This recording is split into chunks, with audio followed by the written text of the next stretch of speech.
kembali bersama kami pemirsa dan masih terkait rekonstruksi ulang kecelakaan yang menewaskan Hasya yang telah selesai dilakukan beberapa saat yang lalu. Salah satu adegan dalam reka ulang saat korban terlindas mobil yang dikemudikan oleh AKBP Purnawirawan Eko Setio Budi Wahono. Apakah rekonstruksi ini dapat membuka terang kasus ini? Kita langsung berbincang dengan pemerhati masalah transportasi dan hukum, Bapak Budianto. Sebelumnya juga kami sudah menghubungi Kabid Humas Polda Metro Jaya untuk bergabung, namun Kombes Truno Yudo Wisnu Andiko berhalangan hadir dalam perbincangan ini. Tapi tidak apa, kita mencoba menggali perspektif lain dari Bapak Budianto. Assalamualaikum, selamat sore Pak Budi. Assalamualaikum, selamat sore. Ya, terima kasih Pak Budi. Kita bicara rekonstruksi yang digelar hari ini, tidak dihadiri keluarga seperti itu, dan keluarga juga punya alasan bahwa melihat rekonstruksi ini percuma saja karena tadi rujukannya yang lama, SP3 dan rujukan 585. Bagaimana Anda melihat sebenarnya jalannya rekonstruksi hari ini? Ya, kalau kita berbicara masalah rekonstruksi, kan kita pertama adalah untuk mendapatkan suatu kepastian hukum dan berkeadilan itu. Baik. Kan kita sama-sama tahu bahwa permasalahan ini kan cukup disorot oleh publik. Hingga mungkin dari pihak Polri, kemudian juga disaksikan oleh pihak eksternal dan sebagainya, melakukan suatu rekonstruksi ulang itu sekaligus untuk mencari suatu gambaran tentang kejadian daripada kecelakaan itu sendiri. Oke. Itu juga dalam rekonstruksi itu kita langsung bisa mengecek bagaimana untuk diketahui benar tidaknya daripada kesaksian daripada para saksi tersebut.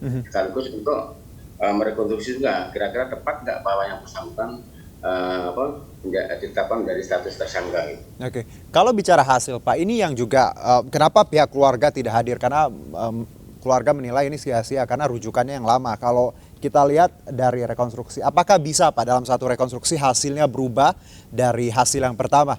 Kalaupun tadi kita lihat rujukannya memang rujukan 585 yang dikritisi oleh pihak keluarga. Ya, tadi yang kita sampaikan bahwa rekonstruksi ini kan pertama dalam rangka untuk mengetahui gambaran secara jelas tentang peristiwa daripada kejadian kecelakaan itu sendiri gitu. Sekaligus juga untuk mengecek kebenaran daripada para saksi tersebut gitu. Oke. Sekaligus juga tadi untuk menentukan apa penentuan tersangka itu atau tidak gitu. Kemudian apabila mungkin pihak keluarga tidak ada, itu hak mereka. Tapi kita sayangkan juga seharusnya bisa melihat seandainya mungkin ada hal-hal yang tidak diinginkan kan bisa melakukan suatu interupsi ya Pak ya.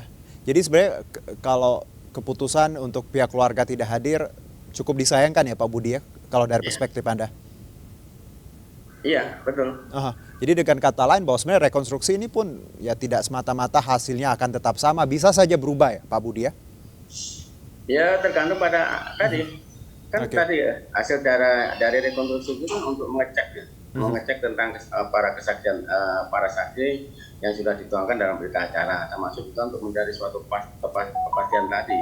Baik. Dan penetapan daripada tersangka itu. Oke, kita coba ke beberapa hal yang kita dapatkan hari ini Pak, terkait misalnya selain pertolongan yang dianggap terlambat, ada hal yang berkaitan dengan pengemudi SUV yang melaju disebutkan 30 km per jam. Dari pandangan Anda sebagai pemerhati lalu lintas Pak, Anda melihat bahwa apakah di angka 30 km per jam dengan kecepatan itu tidak cukup untuk melakukan pengereman Pak Budi?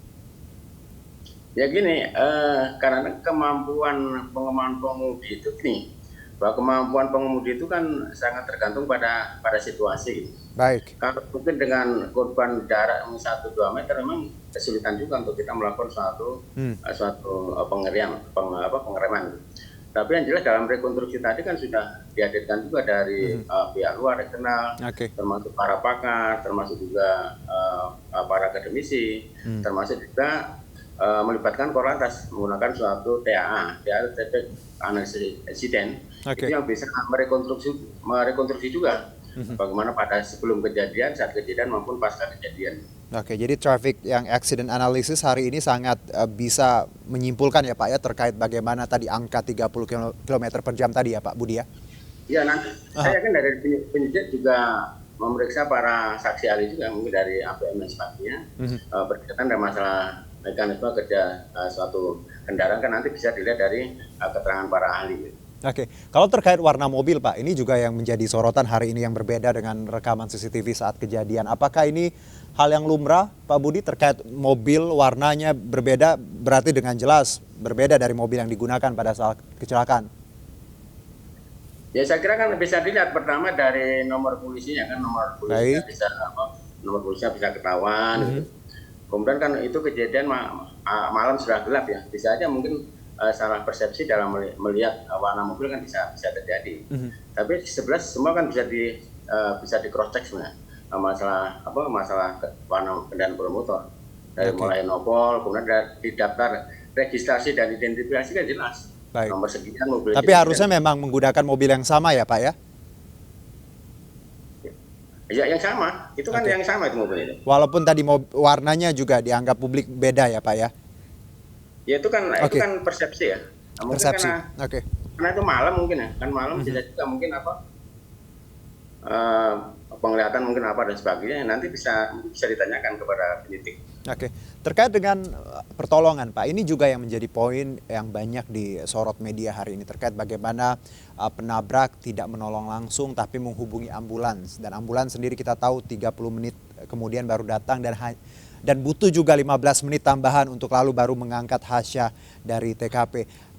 Poin ini apa yang Anda bisa highlight terkait pertolongan yang dirasa cukup bertele-tele 45 menit setelah kejadian? Ya kalau kita melihat hak dan kewajiban yaitu dalam Undang-Undang Lalu Lintas dan Angkutan Jalan, khususnya adalah pasal 231, bahwa setiap pengemudi yang terlibat kecelakaan lintas dengan mengesampingkan mana yang salah, mana yang benar dan sebagainya, dengan tetap menjunjung asas praduga tak bersalah. Pertama harus kita menghentikan kendaraan.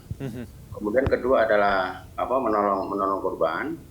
Kemudian siap untuk memberikan suatu keterangan. Kemudian dalam keadaan situasi yang tidak mungkin kan bisanya meninggalkan TKP, tapi untuk segera melaporkan kepada pihak yang berwajib.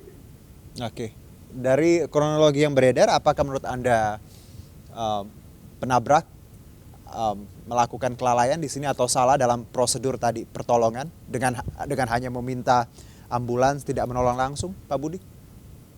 Ya itu subjektif ya, yang jelas. Apa yang saya dapat itu kan pihak penabrak sudah melakukan suatu pertolongan gitu dengan cara mungkin menghubungi ambulans dan sebagainya. Nah, nanti mungkin bisa ditanyakan lagi kepada pihak penyidik.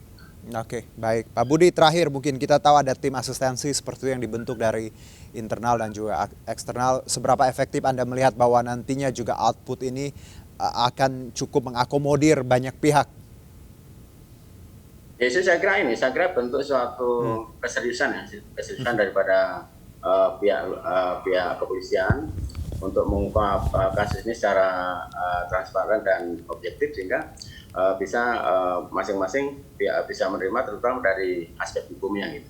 Baik, terima kasih Pak Budi atas waktu dan juga insight Anda. Selamat beraktivitas kembali. Pemirsa pemerhati masalah transportasi dan hukum, Budianto, terima kasih sudah bergabung bersama kami.